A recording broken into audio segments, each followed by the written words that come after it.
Senator Ted Cruz is our guest on the morning of his date night with Heidi today. You don't have to tell where y'all are going, but it must be nice ever so often to get away from Washington, D.C. and just get to spill the beans to your wife. Well, you know, we have highfalutin taste, so I'm going to take her to a Scottish restaurant called McDonald's that I think she'll really like. Right, exactly. Fancy as y'all are. So let's talk about, first of all, impeachment. Where are we on that? Is it going to happen? Well, an impeachment trial is going to happen. We're going to start the second week of February. It's not going to succeed. The result is preordained. In order for it to succeed, in order for it to convict Donald Trump, there'd have to be 67 votes. There are not going to be 67 votes, but the Democrats can't let it go. They hate Trump so much. You know, the last 4 years were consequential in a lot of ways, but one of the ways in which they were very consequential is for both the Democrats and the media. Hatred of Donald Trump became their reason for being. It became their everything they are. And so we're going to spend the next couple of weeks with the Democrats emoting and expressing their rage. And then we're going to vote, and he won't be convicted, and then presumably we'll move on to actually doing the work we should be doing. Are you talking to the president since he's left office?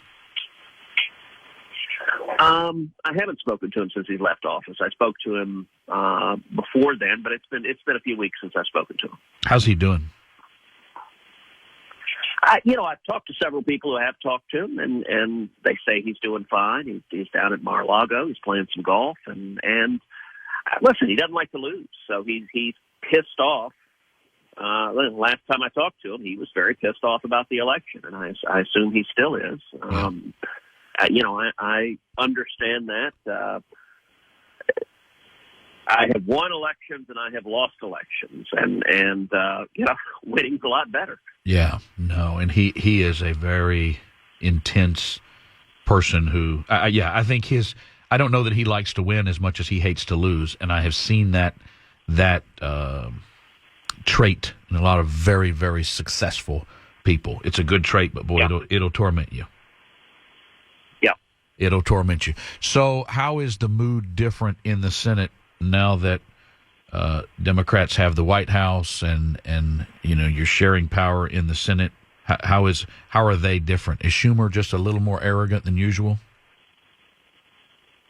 Well, I'm not sure that's possible. Just as a mathematical proposition. Look, they are drunk with power. That they feel unchecked. They've got the White House, they have the House, they have the Senate, they have every executive agency, and they're behaving like that. The rage that we talked about a minute ago still defines them and consumes them. And so the moment they're in right now, it reminds me of the final scene in every one of the Godfather movies, where, the end of all three movies, Michael Corleone, he settles his debts, and he eliminates all his enemies. That's really where the Democrats are right now. I mean, the reason they're doing impeachment, they're trying to destroy Donald J. Trump because they hate him. They're trying to destroy conservatives. Big tech is trying to silence every conservative voice in the country. And they shut down Parler. And at the same time, what they're really trying to do is destroy the 75 million Americans who voted for Trump. That what they're trying to do is define every single American who supported Trump as an ignorant, racist rube who needs to be erased from society. I mean, it's extreme and it's dangerous.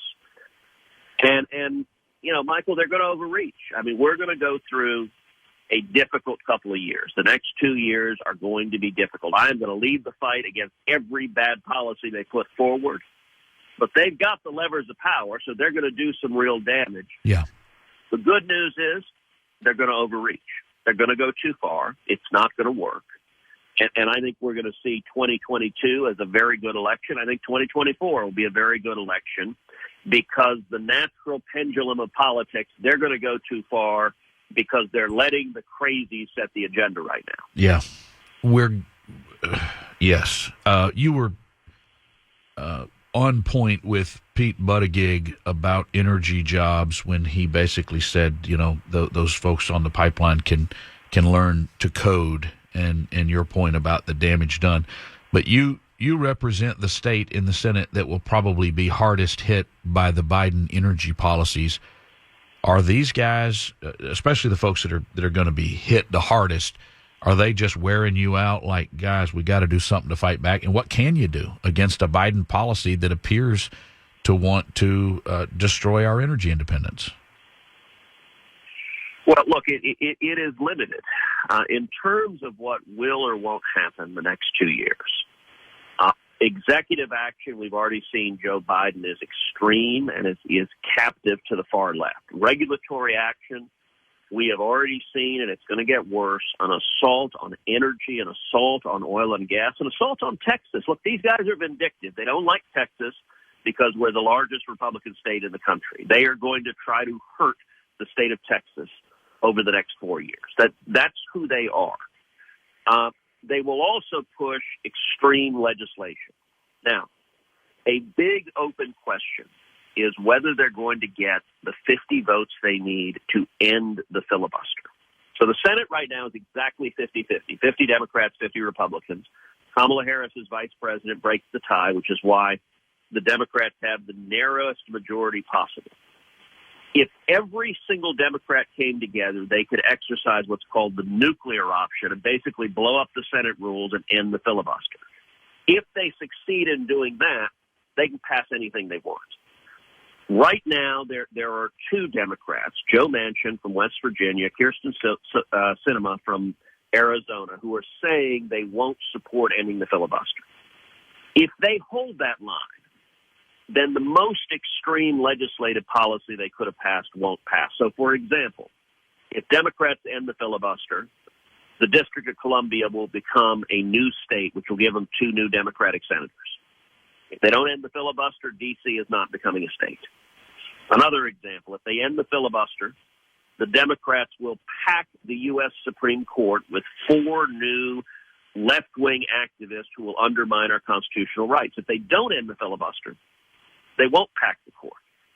Now, on the energy front, much of the assault we're seeing is on the executive side and the regulatory side. That's going to go forward. I'm going to do everything I can to press against it. Every nominee that Biden is putting forward who has an extreme agenda to destroy energy jobs. And by the way, their agenda has nothing to do with the environment. When they're destroying American production, it's not like magically your car or truck outside is going to stop running on gasoline. What they're doing is saying America needs to buy more Middle East and more Russian gas, which is dirtier, makes the environment worse, and puts billions of dollars in countries that hate us. But these guys hold with me for just a moment. And they want people to lose their jobs. We'll record during the break. Hold on. We recorded during the break with Senator Ted Cruz, and we'll play that for you when our conversation is over, but he is still with us, and so we will continue that conversation. You were talking about, and we'll play that for the audience in a moment, Joe Biden's immigration policy. We've talked about energy and what that costs a consumer and employees. What are some of the areas that trouble you most from what they're indicating is the direction they're going? Well, at this point, they have no interest in working together. It's just a fairly striking contrast.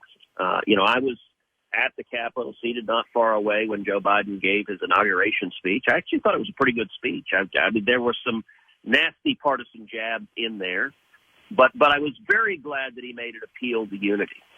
Look, what's happening to our country right now is not good. We are divided. There is hatred. There's anger. There's rage. And we're seeing families rip each other apart. We're seeing communities and neighborhoods. We're seeing lifelong friendships ended. This is not good for America. There is more that unites us than divides us. And so I was glad to hear Biden make a call to unity. After giving that speech, he went back to the Oval Office and promptly demonstrated he had zero interest in actually working to unify people. He began with a series of just radical, extreme, divisive policies. And his cabinet nominees are behaving that way. Senate Democrats are behaving that way. House Democrats are behaving that way. One of the examples, all the people's jobs who are being eliminated. One of the first things Joe Biden did, was end the Keystone Pipeline. 11,000 jobs disappeared, literally with a stroke of a pen. 8,000 union jobs just went away. And he decided, you don't get a job, your job is ended, because they want to shut down the Keystone Pipeline. Now, John Kerry, who is a gazillionaire, has done multiple events this week where he said, well, we just need to help all the people working in oil and gas and manufacturing, the blue-collar union workers, help them, quote, make better decisions. And there is just an arrogance. They look down on you. If you don't do what they want you to do, then they're perfectly prepared to blow up your job, your livelihood, your ability to provide for your kids. And unfortunately, I think that arrogant condescension is only going to get worse over the next 2 years and the next 4 years. You offered to work with Alexandria Ocasio-Cortez on financial reform, and she said, no way, you almost had me murdered 3 weeks ago. I mean, she's good for a headline, but are you at this point just thinking, my goodness, she'll stop at nothing? Look, it actually typifies, unfortunately, where Democrats are right now.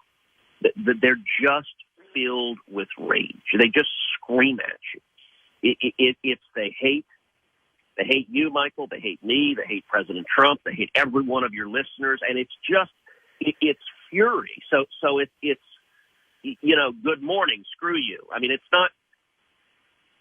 Thankfully, there's some human beings that are capable of having a better conversation than that. But at least AOC on Twitter, it appears not to be the case. That it's just. And congressional Democrats are going to have to decide, are they going to be driven by rage and fury and lies and outrage and retribution and hatred? Or are we going to try to put the interests of the country ahead? Look, we are actually in the middle of a crisis. We have a global pandemic and tens of millions of people have lost their jobs. We ought to be doing our jobs. We ought to be reducing the burdens on small businesses so that small businesses can reopen their door and people can go back to work. That's actually what the people of Texas expect us to be doing. You know what? It is also what the people of New York expect AOC to be doing, but it doesn't seem to be anywhere on the priority list for congressional Democrats right now. It's disheartening. A Fox News headline right now, Ocasio-Cortez to Cruz, you almost had me murdered. She accomplishes what she wanted to accomplish, which is being talked about. She's a major draw. She's a major fundraiser. She has nothing but upside. The crazier the things she says are, the more she gains from it. And that I find that very troubling. Well, and even more dangerous, she is effectively the Senate Majority Leader, because Chuck Schumer is absolutely terrified of being primaried from the left. He has seen other Democrats primaried from the left and lose. And so whatever she wants, Schumer is willing to dance. And right now, she is playing the role of Robespierre. She wants to set up the guillotines and go after everyone she disagrees with. And it's where the hard left is right now. And the good news is that angry extremism doesn't work. It's too far, and the American people are naturally going to say, well, hold on a second, guys. This is a bit much, and this isn't right. But we need to be able to get through the next couple of years first. Does it worry you that the attempt to criminalize dissent appears to be working? I mean, there are people who, who've tried to make you and Josh Hawley into somehow Guy Fawkes, trying to blow up the king.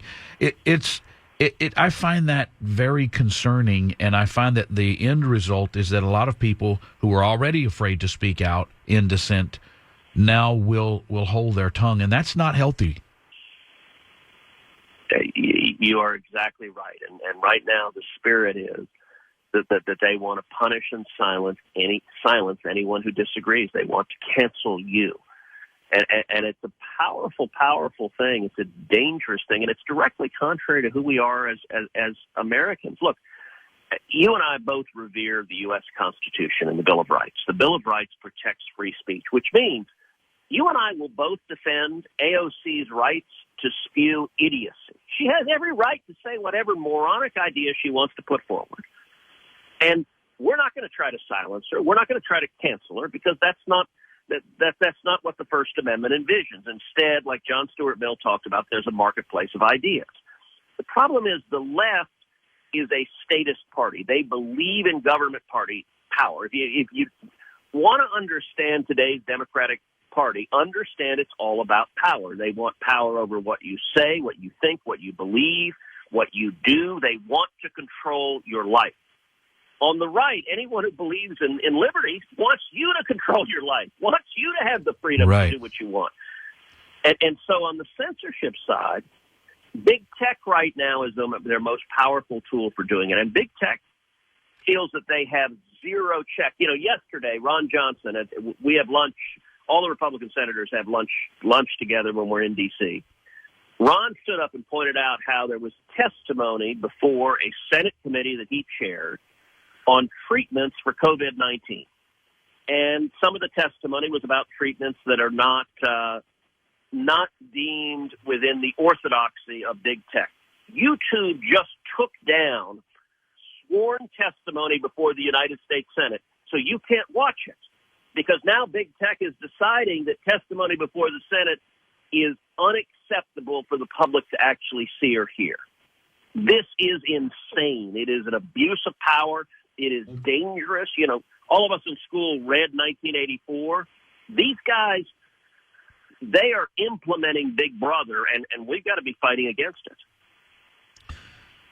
I appreciate you staying with us. Your role in the Senate takes on even greater importance, because now you have to be Dr. No, and I know you will do it well. Keep up the great work, Senator Ted Cruz. Thank you, Michael, and I'll be a happy warrior standing for 29 million Texans and standing up for freedom every day. There you have it, Senator Ted Cruz.